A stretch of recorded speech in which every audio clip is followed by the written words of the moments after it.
Kalau korang ada Waze dalam telefon korang sekarang, aku cadang korang uninstall. Sebab terma penggunaan Waze sendiri dah dedahkan sesuatu yang ramai pengguna tak pernah baca. Dan bila korang tahu, korang sendiri yang akan padam aplikasi itu. Jom aku tunjuk. Hai semua, check di sini. Dalam terma penggunaan rasmi Waze yang baru sekarang ni baru keluar, di bahagian Governing Law and Jurisdiction, dia tertulis hitam putih. Terma mereka tertakluk sepenuhnya kepada undang-undang negara Israel dan sebarang pertikaian akan dibicarakan di bawah bidang kuasa eksklusif mahkamah di daerah Tel Aviv, Israel. Benda ni bukan khabar angin korang. Ini adalah ayat dari dokumen rasmi Waze sendiri. Korang sebenarnya boleh semak sendiri di laman bantuan Waze. Dan ini bukan kebetulan.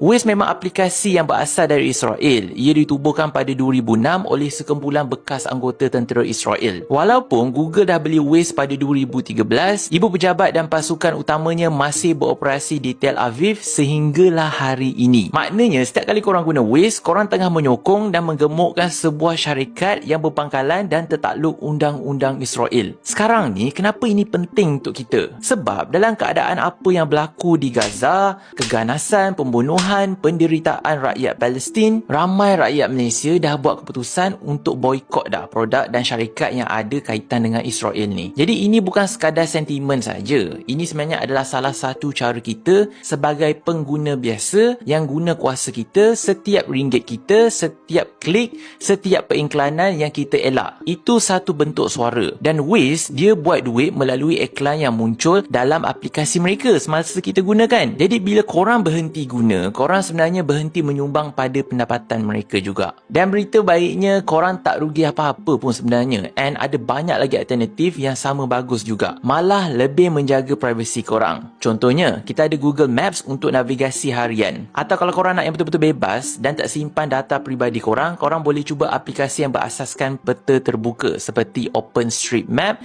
atau OSMN. Semua ini adalah percuma dan buat kerja yang sama juga korang. Dia akan bawa korang dari satu tempat ke satu tempat yang lain tanpa sesat. Jadi langkah aku mudah ya sebenarnya. Korang buka telefon korang, cari Waze, korang tekan uninstall. And korang boleh download alternatif. Selesai. Satu tindakan kecil ni, tapi kalau berjuta rakyat Malaysia buat benda yang sama, itu jadi satu penyataan yang besar. Iaitu kita mungkin tak boleh berhentikan keganasan di sana secara terus. Tapi kita boleh pilih untuk tak menyokongnya. Walaupun sekecil mana pun cara dia. And obviously, aku tak paksa sesiapa pun. Kalau korang dah selesa pakai Waze, pakailah. Keputusan di tangan korang. Tapi sekurang-kurangnya sekarang korang tahu tentang fakta yang sebenarnya. Dan lepas tahu, terpulanglah pada hati korang, korang nak buat macam mana. Faham dulu? Baru cerita. Share video ini supaya semua rakyat Malaysia tahu bahawa Waze dah buat